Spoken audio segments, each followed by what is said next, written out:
Hey, salut tout le monde, on se retrouve aujourd'hui pour une nouvelle vidéo. Je suis trop contente de la tourner. J'ai l'impression de dire ça pour toutes les vidéos, mais c'est honnête.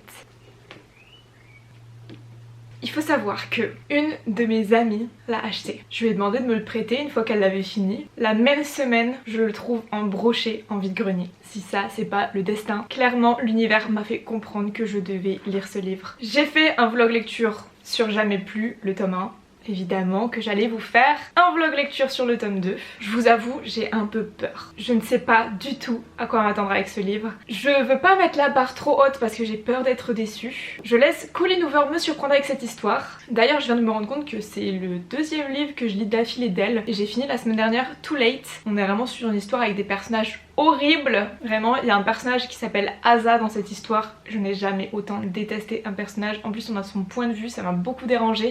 On est quand même un peu dans le même style, c'est-à-dire que la personnage principale est dans une relation toxique et elle n'arrive pas trop à s'en dépatouiller. Mais il y a aussi mélangé à ça des histoires de drogue. Voilà, avec Asa qui du coup est un gros dealer, qui a un gros business autour de ça et qui fait du chantage à la personnage principale pour ne pas qu'elle s'en aille. Asa, un personnage très manipulateur, très sournois. Vraiment, cette histoire est très compliquée, très dure, vraiment. Attention à ne pas mettre entre toutes les mains, je trouve. Il faut savoir que ce roman, à la base, il devait pas être publié. C'était Colleen Hoover qui le publiait sur un blog. Et c'est ses fans, en fait, qui lui ont demandé de terminer cette histoire et de par la suite la publier. Et c'est vrai que pour le coup, j'ai pas trop retrouvé Colleen Hoover dans Too Late, parce que j'ai trouvé que les événements s'enchaînaient très vite. J'espère que ce ne sera pas le cas dans À tout jamais. Surtout que Atlas, vraiment je l'aime trop et j'ai très hâte de le découvrir un peu plus du coup dans ce tome-ci, parce que mine de rien on le voit pas trop adulte. On le voit quand il était ado, mais finalement adulte j'en garde pas un très grand souvenir. Après ça fait un petit moment que je l'ai lu. J'espère que ce livre va me sortir de ma panne de lecture parce que je suis actuellement en train de lire Icebreaker et c'est un peu cata.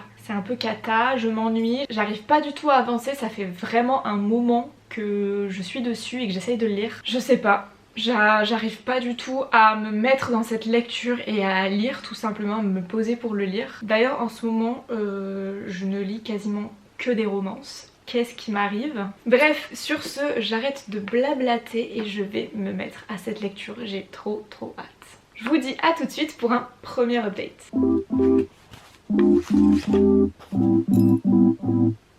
Ok, j'ai lu quelques chapitres et déjà je suis très agréablement surprise de découvrir que l'histoire se termine exactement au même endroit que la fin du tome 1. Vraiment c'est comme si c'était le chapitre d'après, ce qui fait qu'on n'est pas trop perdu. Atlas bien évidemment est très fidèle à lui-même, un bonbon, vraiment un bonbon croquant gourmand. Vraiment c'est le mari parfait, le boyfriend parfait. Déjà rien que là il a su me charmer, comme quoi c'est pas si compliqué. Le fait qu'il demande des conseils par rapport à Lily, s'il doit lui envoyer un message ou pas à un petit garçon de 12 ans, je trouve ça vraiment adorable.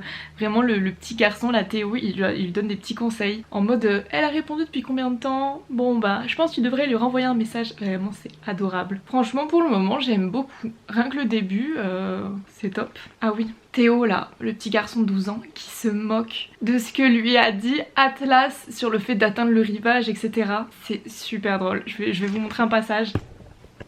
Voilà, c'est ce genre de passage que je trouve vraiment adorablement trop mignon. J'adore quand les adultes ont des amitiés avec des enfants, ils peuvent leur parler de tout. Non franchement j'adore. Voilà, je trouve que ça en dit long sur Atlas. Il cuisine, il aime les enfants, le mari parfait. Ok, alors, second et dernier update, je l'ai déjà fini. Je suis désolée, j'aurais aimé vraiment vous faire plus de retours à chaud et tout, mais c'était trop addictif. Les chapitres sont super courts, du coup ça se dévore. J'adore avoir le point de vue de Atlas. Vraiment, il est comme dans mes souvenirs, il est doux, il est attentionné, vraiment il est charmant. Très souvent, en tant que lecteur, on s'attache aux personnages des histoires. Et dans ce livre, vraiment, on nous offre un bout de l'histoire de Lily et Atlas. On nous donne la possibilité de faire un bout de chemin avec eux et c'est trop bien. Alors vous me direz, on peut très bien imaginer en fait ce qui se passe après la fin de Jamais plus, mais bon c'est quand même une fin qui est très ouverte et qui laisse du coup la place à beaucoup de possibilités. Voilà, on sait pas vraiment en fait ce qui va se passer entre eux, s'ils vont se mettre ensemble ou pas.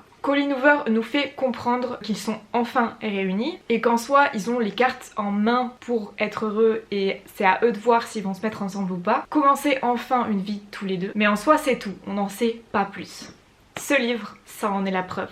Et je pense que ce que j'apprécie le plus, c'est que Colleen Hoover, elle n'en fait pas trop. C'est pas tout beau tout rose, Lily ne s'est pas débarrassée de tous ses problèmes. Forcément, elle est toujours obligée de côtoyer Ryle. En soi, elle a pas trop le choix, mais elle peut décider en fait de la place qu'il va avoir dans sa vie. C'est à elle de définir les limites, parce qu'en plus, lui, il pense encore pouvoir la reconquérir. Raviver la flamme qu'il a lui-même éteinte, sauf que non, t'es violent, il y a absolument rien à raviver. Et on comprend très vite que Lily, elle a peur. Elle est vraiment terrifiée à l'idée de tenter quelque chose avec quelqu'un d'autre, qui que ce soit, parce qu'elle a peur que Ryle l'apprenne et que du coup il complique les choses. Alors qu'elle sait qu'avec Atlas ce serait totalement différent, que ce serait une relation 100 fois plus saine, 100 fois plus heureuse, 100 fois plus passionnée. Vraiment, tout au long du roman, Atlas, il donne l'impression à Lily que c'est un joyau sur terre. Et c'est ça qu'on veut. Il est tellement fier d'être celui qui pourrait la rendre heureuse. Mais d'un autre côté, il ne la brusque pas, il ne l'oblige à rien. Vraiment, il est super patient, il veut vraiment prendre le temps de construire du coup cette relation. Il veut vraiment pas se précipiter et il veut vraiment faire les choses bien. Et si vraiment il doit attendre 110 ans que Lily soit prête,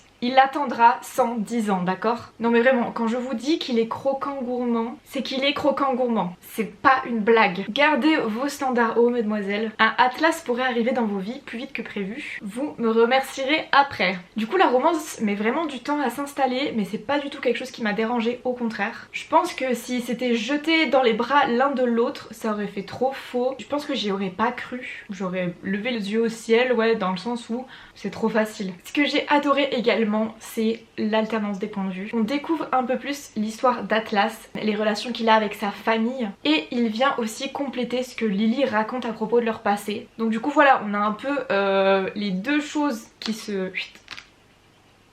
Et on retrouve en fait du coup un homme qui est fou amoureux de Lily, et surtout qui n'a pas peur de le montrer. Il est courageux, il est tendre, il est protecteur, il est romantique, il est responsable. La liste est longue de ses qualités, vraiment très longue. Vraiment c'est, je pense, un homme que toutes les femmes rêveraient d'avoir. Et malheureusement j'ai l'impression qu'il n'existe que dans les livres. Je pense que les hommes devraient prendre ce genre de livre comme exemple. Voilà. Je me souviens que j'avais été un peu frustrée dans le tome 1 de pas avoir plus vu Atlas. L'histoire tournait principalement autour de Ryle et Lily. Là on est vraiment servi. On en apprend plus sur la vie d'Atlas, du coup son restaurant, mais aussi sa famille. On voit vite que c'est un très très bon grand frère. Et vraiment ça me fait fondre. Ça et le fait qu'il cuisine très très bien. Il cuisine des bons petits plats pour Lily qui lui apportent à son travail.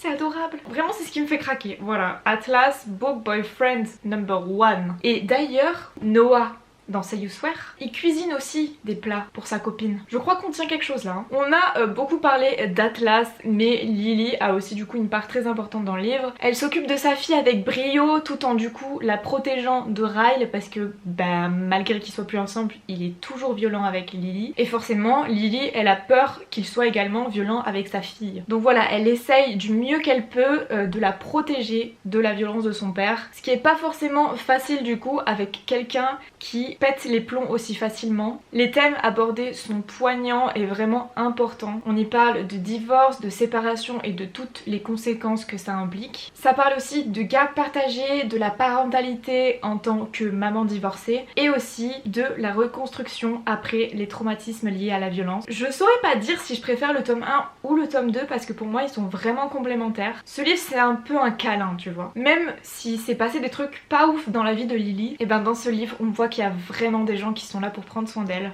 Après l'avoir fini, je suis allée voir par curiosité les commentaires qu'il y avait sur Booknode et aussi sur différentes plateformes livresques, et j'étais étonnée de voir que pas mal de personnes reprochaient à ce livre qu'il n'y avait pas assez de conflits, que tout était trop parfait, que la relation Atlas-Lily était trop parfaite, mais je trouve au contraire que c'est une des qualités de ce livre. On n'est pas toujours obligé de régler les choses par un conflit, et d'ailleurs il y a une scène clé à l'intérieur d'À tout jamais qui m'a beaucoup plu, c'est du coup la confrontation entre Atlas et Ryle. Ils vont pas se castagner l'un et l'autre. Atlas, fidèle à lui-même, il va être là en mode frère, c'est pas mon genre de me battre, je vais pas me battre avec toi. Si toi t'as envie de me frapper, frappe-moi. Mais moi je ne t'approcherai pas parce que je n'aime pas la violence. Il a dead ça, il a vraiment dead ça, voilà. Donc Ryle, il s'est senti comme une merde et voilà. Et lui-même, il s'est rendu compte que Atlas c'était un mec bien et que Ryle n'avait rien à faire dans la vie de Lily ou dans la vie de n'importe qui parce qu'il a d'abord des problèmes à régler. Au contraire, du coup, dans cette histoire, je trouve que le couple, il communique beaucoup, ils sont vraiment à l'écoute l'un de l'autre, de ce que l'autre ressent et de comment il se sent